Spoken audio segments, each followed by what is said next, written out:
Hello and welcome to all the Autobots and Decepticons out there. I'm Joe, here with me is my co-host Dan. Hello and greetings. And this is a video which is in response to some of the comments that were pretty dumb that we got from our previous video, our Rebel Moon one. And I figured we ought to listen to the people who simp for Zack Snyder, by simply reading some choice literature on his Rebel Moon story. And for one thing, no, you can't compare this to episode 4, which was not boring. It was a great science fiction space opera. Seriously, we have another channel devoted to it. Not very big, but we're going to start it back up soon. Knights of Kreia. Great channel. You ought to also subscribe out there. And yes, I'm sticking as the thumbnail my book because if you're a Snyder fan, you're a consumer. You consume. You don't really think. But I'm going to help you with thinking here by reading these articles to you. They're quite good. And yes, consume our Victor Templeson novel. It's fantasy horror. It's quite good. And also go to our Substack, which is going to be found in the description. Subscribe there and consume our serial novels. They're much better written than Rebel Moon. Trust me. We put a lot of care and love and thought into each story, unlike Zack Snyder. So here we go. Embarrassingly Bad, written by someone called Smarmalade. December 22nd, 2023. Now these are reviews from IMDB, which I will post the link in the comment section, because why not? This is a 2 out of 10 star comment. Which, really, what is this person thinking? It should generous. Be 0.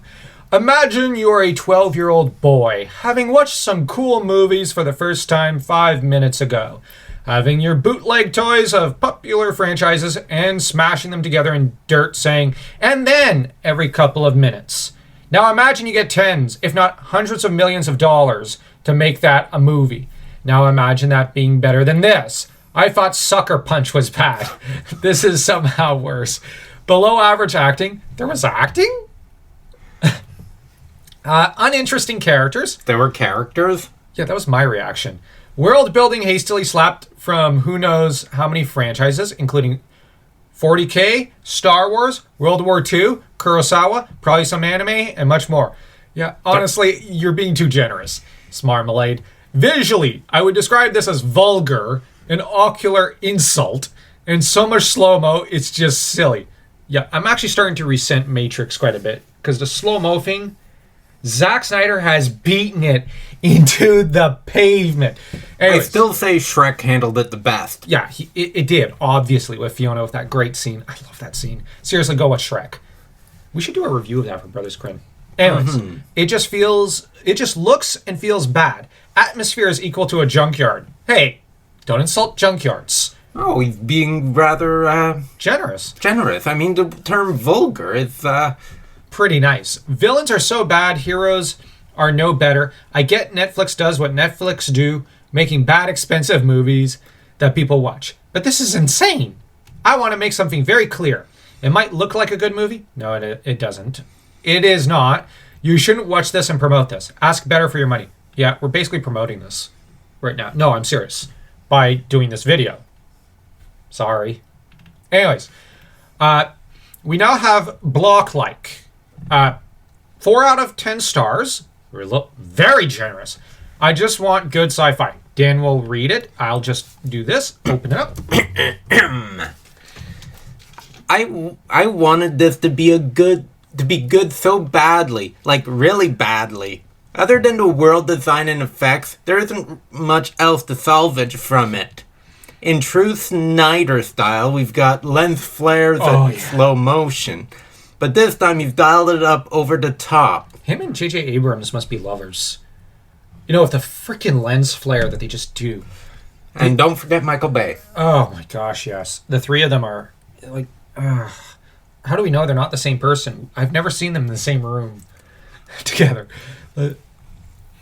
Some of the action scenes are absolutely ruined from way too much diving in and out of slow motion. Yeah, tell me about it. The biggest disappointment is the writing.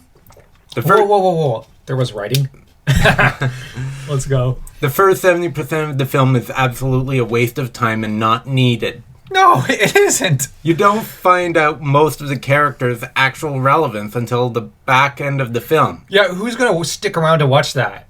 Everything before that is a mixture of utterly pointless, painfully boring scenes done for the sole purpose of filler. Looks great, but that's all. I disagree with that part. Yeah. Looks great? Nah. Okay. This is going to be awesome. We have I can't pronounce this. I doubt this person can pronounce it. Anyways, did AI write this? It's my turn. I want to read this. Yeah, we're going to start fighting over this because this is actually fun. Seems like it was pieced together from some recipe book for a bad movie. Girl heroine, check. Innocent farmers, check. Super disgusting bad guys, check. Magnificent Seven, of course, check. Fight scenes just for the sake of it, check. Bad girl resurrected in the end, check. There's very little arc to this story. It has very poor pacing and doesn't make sense. You have advanced robots. Put them to work as the farmers. Kill the farmers so they won't rebel. Actually, that's a very good point from a dystopian point of view. The king is dead, I think. Why not take over in his place? Wait, the king is dead in the movie? I had no idea. Yeah. Oh, wow. There's a plot point that flew over our heads because we were basically falling asleep and groaning and crying as we watched this, all at once to an extent. I think at some point I may have fallen asleep with my eyes open. I know. That's how everyone feels about this trash, which is completely unlike our writing, which is much better. By the way... Go read our Substack. We've got a lot of good serial novels. Yeah. So, seriously, read our stuff, especially if you like fantasy and horror. I'm going to keep plugging because that's all this video is. One big plug for us, as well as, I guess, Snyder to an extent. Anyways, the king is dead, I think. Why not take over in his place? The whole plot line is catching the assassin. Why would I care if I crown myself the new king? I guess the king isn't totally dead then. The whole thing seems cookie cutter to me. Yeah, welcome to Snyder. Please do something original. This was far from it. Yeah, no kidding. You know what? Do something original. All right, let's see. Something wrong with the writing, dialogue, and acting / directing. Bajow! No, seriously. The guy... No, oh, no. Wait, I thought that was an I. It's a double J. Bijow? I don't know. Dan's going to read it. As another reviewer wrote, there are wooden language, wooden expressions, and wooden dialogue. Wait. Isn't wooden language and wooden dialogue the same thing? Oh, whatever. Let's keep going. Well, technically, no. Oh, just keep going. The first thing I noticed in the movie was the words the actors spoke seemed like they had been written by a teenager. So many pointless words. Yeah. You know what? You know what doesn't have that? Our novels. Let's keep going. Don't disrespect teenagers. Teenagers can be pretty good writers. Exactly. So, yeah. Also, we're pretty good writers, so do check out our Substack and our novel. Then there were the actors speaking the words. They just seemed weird and emotionless. There were emotions? They were probably in pain. Yeah. Then there are the action scenes. There are a lot of them, and they could have been really good. But the editing are just a bunch of normal speed, slow, and speed clipping to make it look good. And the bad guys just stand still doing nothing while the hero spends minutes moving around in the open. Yep. CGI green screen galore, but very well done. So this is perhaps the strongest part of the movie. No, it wasn't. Wasted and nonsense slow-mo sections. There are so many of them. And they are so pointless and gives nothing to the movie. There are movies and directors that know how to use slow motion sequences in a movie. George Lucas! Sorry. Mel Brooks. Oh, yeah. And then there is this movie and director that did not take that class. It's just a waste of time. And the way he wrote waste is with W-A-I-S-T. His spelling and grammar is not very good. I wonder if it... Well, I don't think this is someone who... I think this English might be this person's second language. or third language. And you can tell with the way they're writing. And I've chatted with people with dyslexia as well. Yeah. And that is something that you do have to figure out and decipher. We have relatives who have dyslexia. Yeah. So it's nothing to judge. Actually, I'm usually if you can get them writing a good story, like they can imagine in their heads really well, and it's just getting it onto the paper for them. Mm-hmm. And getting past the dyslexia. And sometimes you just have to give them a bit more time. Yeah, and when they're reading. Now, here's the interesting thing. Most dyslexic people have really amazing imagination. Yeah? Yeah. So anyway. I would love to see a few dyslexic... Well, there's some dyslexic people I know of whom I'm like, give them a camera and a script. Let's see what they can come up with. Yeah.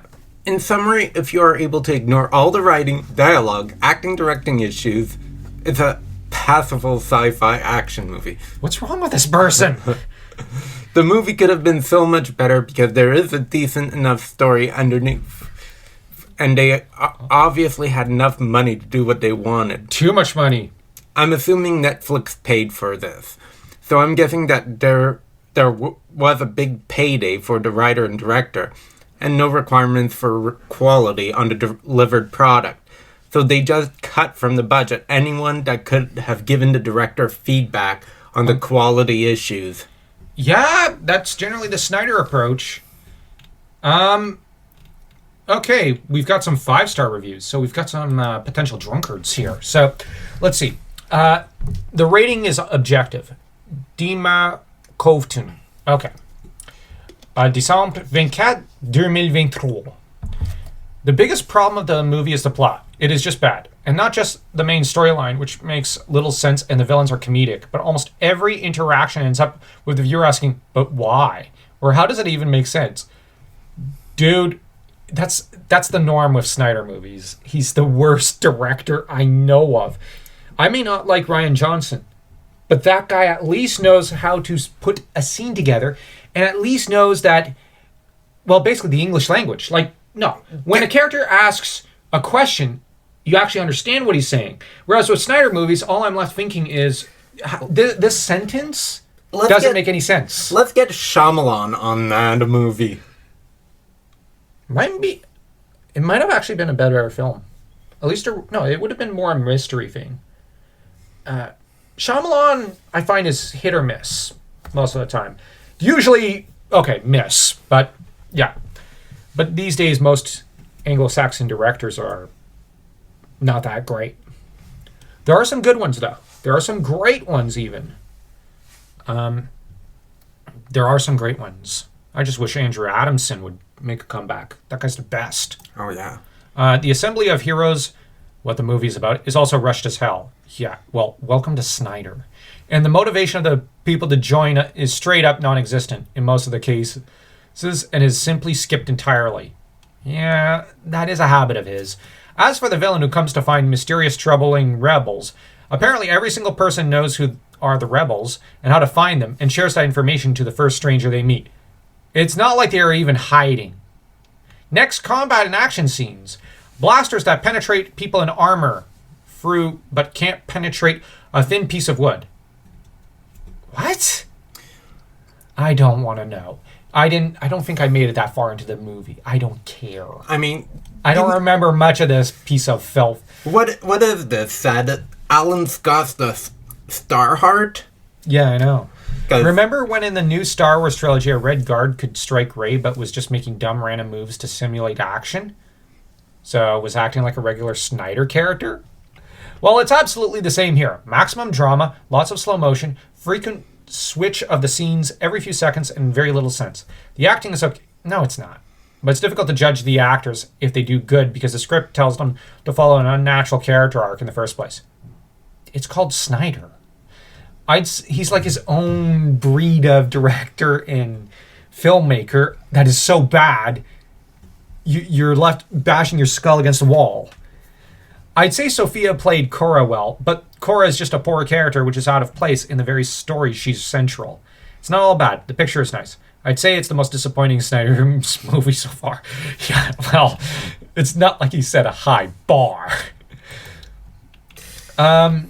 Okay.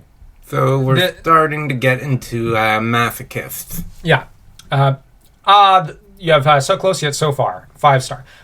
The bittersweet symphony of Rebel Moon. I hear you there, fellow traveler to Pandora and Tatooine. We can both appreciate Zack Snyder's stylistic flourishes. The slow-mo ballet of violence. More like ballet. The operatic landscapes. I wish. The characters carved from myth. No, they aren't. But as the curtain falls on part 1, a mournful sigh escapes. This could have been a glorious space opera. No, it couldn't have been. A love letter to sci-fi's golden age. No. More like a chain letter. Yeah. Yet it stumbles over familiar tropes and squanders its vast potential. What potential? Snyder's fingerprints are all over the screen. Yeah, I wish he'd stop. He needs to take an alcohol cloth to the screen. And also, I just think that the screen should have filed for a #MeToo lawsuit against him. Because he is just, like, he's being a pervert towards the screen. The visuals are undeniable. Undeniably bad. Yeah. Gargantuan spaceships casting ominous shadows. Nobody cares. Crimson blades carved through darkness. Desert vistas whispering through forgotten empires. Sorry, I had to say it in that voice. He paints with a grand brush. No, he doesn't. But the canvas starts to feel repetitive. No. We've seen the grizzled warrior with a troubled past, a damsel in distress with hidden fire, the villain who chews scenery like it's his birthright. Oh my gosh. It's a well-worn costume rack. Well, Snyder drapes it with his signature flair. What flair? The threads of originality begin to fray. There was none. The plot. A familiar melody of rebellion against tyranny starts strong, but no, it doesn't. But loses its harmonic richness. No, it doesn't. It starts? Yeah. Characters, instead of complex chords, become predictable arpeggios. Their motivations are thinly veiled. Their backstories are rushed montage. Yeah, if only this was just a montage rather than a film. Or, I can't even call it a film. The dialogue, meant to resonate like thunder, no it doesn't, echoes with the hollowness of recycled sci-fi cliches. Yeah, and Snyder. And having recycled sci-fi cliches would have been better. Yeah, I actually like them. Like, I would have liked it had we gotten a direct sequel of sorts to the movie Moon. With, the Sam Bell clone? Mm-hmm. I think the 6th clone? Because all we saw in the sequel was him in the law court. I'd rather have an action movie with him. Yeah. And maybe him get a cure for his clone degeneration. But, there's a sci-fi director who never lost his touch, I think. Like, the sequel was not... I didn't enjoy it, but it was like... You could tell he's still a good director. Yeah. And his Warcraft movie had potential. There was some seriously good ideas in the movie. But anyways, back to trash. So as the credits roll, a bittersweet symphony resonates. We acknowledge the maestro's talent. No, we don't. He has none. The flashes of brilliance, the echoes of what could have been, but the lingering taste is one of missed notes of potential left unrealized. Rebel Moon is a spectacle, no doubt, but a hollow one, leaving us yearning for the sci-fi opera that might have been. Yeah, just go watch Star Wars. All right. Or Transformers 1986, there's a good one. Or Moon. Or any other movie. Now, let's see. Dan Haynes, great. They're signaling you. How did this get made? Three stars out of 10, guys. So this guy's also being generous. This is probably one of the worst films made in the last 10 years. You know what isn't?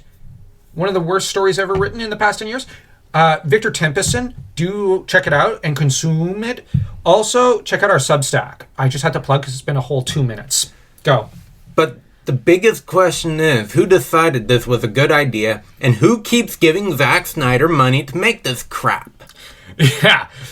That's the real evil of the system. The dialogue in the cinema photography looks like it came out of a PS4 cutscene. Hey, PS4 cutscenes can be good. Yeah, I'll say a PS1 cutscene. Those are pretty good. Okay. An Atari cutscene. Much better. Let's go. As for the Actually, that's kind of insulting to Atari. Let's see. As for the action sequences, imagine if a fanboy got a hold of a camcorder and shot a load of Matrix-style inspired scenes. after the second sequence, it becomes quite annoying and nauseating. I wish Keanu Reeves was in here. At least he'd be charming. And we'd have a charming character. Yeah. It almost like they started filming, then decided to write a plot based on previous literature or films. Every actor in the film looks like they're reciting lines from behind the video. Okay, this is awesome. This is my favorite review so far. Get this guy to write something. Yeah. It's telling that they couldn't get a proper studio to finance this film and instead had to go straight to streaming as no one would pay decent money to see this. And even then, he got way too much money for this. The fact that they've already produced a sequel only tells you how delusional they were when they put this thing into production. Yeah. Give this guy a freaking trophy. Yeah. All right. Ooh, this one's going to be cutting, even though it's a 5 out of 10 star, it seems. The Zack Snyder fanboy... This is by TM Author 23, by the way. The Zack Snyder fanboy cult is legion. Yeah, and we're trolling you all. By the way, Snyder fanboy cult. Don't forget to check out Victor Templeson and also to check out our serial novels over on Substack. They're great, fantastic fantasy horror literature in some cases. Most of it is typically just fantasy. And it's Tolkienian in some cases. We've got a bit of Howardian style stuff. Yeah. And we've got a great short story coming out that's going to be pulpy, which is going to be awesome. Yeah. And honestly, like, my favorite so far is, I think our most popular is Varcola, our Dracula-styled fantasy novel. But I actually think I kind of like our Baron Cub story the most. That one's good. That one, and yeah, okay. I'm sorry, but that's way more interesting than thinking about this stupid moon thing. That's fine. Every crowd likes their own kind of music. Yeah. But this one's like nails on the chalkboard. Objectively, this is what Snyder produces. Gritty, dark, unhappy, overly serious, tedious stuff. Yeah, very tedious. Most of it's average. Stop being nice, with a few exceptions. But there's always cool stuff to look at. No.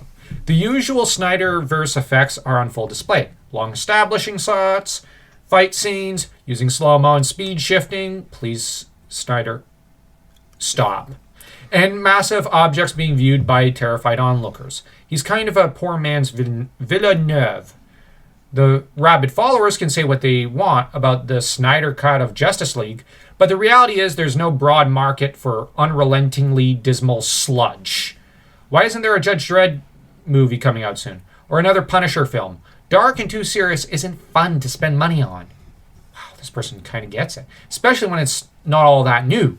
I do have to laugh, though, at all the media hacks that are pissing and moaning about how derivative this is. And it is. But it mostly feels that way because Snyder wrote a script for a standalone Star Wars story. It was told by Lucasfilm, or maybe it was Disney. Thanks, but no thanks. Yeah, for once Disney and Lucasfilm did something right. And they're like, no, this is silly. Like, only masochists will like this. Who hate themselves. But that's the interesting thing. Disney and Lucasfilm, who can't do anything right, got at least one W this year. A win. No, I consider saying no to Snyder a win. Yeah, I know they've got their terrible Snow White movie that's going to be coming out. I know they've had nothing but really bad movies that came out this year. I don't know what films did come out from them. I don't remember. I don't know. I stopped paying attention like 10 years ago to them. But anyways, they at least had the one dead semi-functioning brain cell to say no to Zack Snyder. So I don't want to say kudos to them because they're filth, but okay. So he went to the streaming giant that loves to produce expensive projects as they can cancel them before they can develop any traction. This is that script brought to life or death, as Netflix may have it. Please, Netflix, cancel this second movie. Please, we are begging you. We don't want to make another video like this. Trashing the franchise, or would-be franchise, sure. But we don't actually want to watch a movie of this stuff. So next time we're not going to watch the movie, but we'll just trash it anyways. It's good for clicks. It's not nice to hammer on creatives, but I, for one, am sick and tired of the wayfish 90-pound girl warrior movies that have been all the rage lately. And while Butella, Korra, the protagonist in Rebel Moon, was excellent as Jayla in Star Trek Beyond. I'm over it. What's Star Trek Beyond? I don't know. It's probably one of the million sequels that came out. Other than Gunpowder Milkshake, which was hilarious, it's all a bunch of BS. I don't care if Maggie Q or Daisy Ridley, both decent actresses by the way, his opinion, not mine, they're both trash, are in it or not. They aren't in case you're confused. It's stupid. It was bad enough when Arnold, Sly, and Bruce were ignoring the laws of physics in their various franchises. But we're all a little more savvy now and wouldn't buy that stuff from them in today's market either. Hey, speak for yourself. I would. But maybe I'm wrong, because there are now 4 expendable movies in existence. God save us from the people who are buying tickets to those. Hey, the first Expendables movie wasn't that bad. Never saw it. I prefer their 80s stuff. And honestly, I'd rather just stick to the Rocky movies for the most part, and First Blood, because those movies are so good. Yeah. Oh my gosh, First Blood is just sad. And then you've got the Rocky movies, which that's like a painting, a canvas of nothing but beauty. Those 6 movies were flawless. Well, okay, number 5 sucked, but the other 5 were flawless. Anyways, where was I? Oh yeah, trashing this trash. The review of the performance, Butella, strictly 2-note delivery. Hansu, not bad. Dour and angry. Hunam, possibly the most nuanced. There was nuance. The plot? Star Wars excuse aside, it's a mess. The preposterousness of engaging with their 7 samurai recruits at moments when each is faced with a crucial test is just lazy storytelling. Yeah, welcome to Snyder. You know who doesn't indulge in lazy storytelling? Us. So check out our Substack's many fantasy serial novels. You could also check out The Prince of Flames. It's pretty fun. It's basically Gone with the Wind, set in an African fantasy setting. Anyone who loves action and romance and drama will love it. Also, do check out our Caladbolg Irish novel. It's mostly drama and it's very dour, but it'll be getting better because basically we start with a depressing note because the characters are at a low point in their lives and they'll start building up towards greatness. It's basically our Furiana because you got to bear in mind the dark age that follows Uther Pendragon's reign is dour. Is very dour. But then you get that boy's own story when Arthur pulls out the sword. So basically I put that kind of setting and idea into Ireland. Yes, I'd rather talk about my stories because this is filth. The villains, one-dimensional and very unconvincing. 1. The most visible, a bizarre space Nazi foil is so predictable and poorly written that he could be dropped into any of a number of other films. I disagree. Can it be dropped into a fantasy film? Because it wouldn't make any sense. Can you imagine Lord of the Rings with this stupid Nazi guy dropped in? Wouldn't make any sense. Actually, I'd rather watch Lord of the Rings. I'm not a fan of the Jackson movies, but I'd rather watch those than Snyder. At least there's Theoden. I love the Theoden actor. Oh, he was so good. And at least there's an attempt at a plot. Well, yeah, because it's based off the Lord of the Rings novels, which are perfect. Even you love Lord of the Rings. The supposedly all-powerful big bad who apparently has the power of life over death is a comic book trope of a villain. So Darkseid from DC Comics is in here. Okay, looks like he's still butthurt about getting his Justice League mythos or franchise pulled out from underneath him. Good to know. Evil for evil's sake. There's nothing wrong with a villain like that. Yeah, Caladbolg has a villain like that. Same with Victor Templeson. You don't always need a very tragic backstory for a villain. Yeah, so I'm actually going to kind of say, okay, I'll give this one to Snyder. And the dumb resurrection of the former by the latter begs the question. Don't know, don't care. How do you threaten a subordinate that you just brought back to life? And instead of original visuals, wait, the villain kills a guy, then brings him back. From what I understand, you have one villain that brings the other guy back to life, and the other guy kills the original guy. Why would it? Oh, whatever. It still removes the impact. And instead of original visuals, Snyder digs deeply into the visually obscene as replacement for creativity. Yeah, that's par for the course. The very last image is of a rogue droid having gone wild after killing one of its masters, standing up in a field wearing a crown of deer antlers. Why? Now that would have been a story worth exploring. No. There are much better choices to spend 2 hours on. This guy says Rogue One. No, don't watch Rogue One. That was just as bad. That is a terrible film.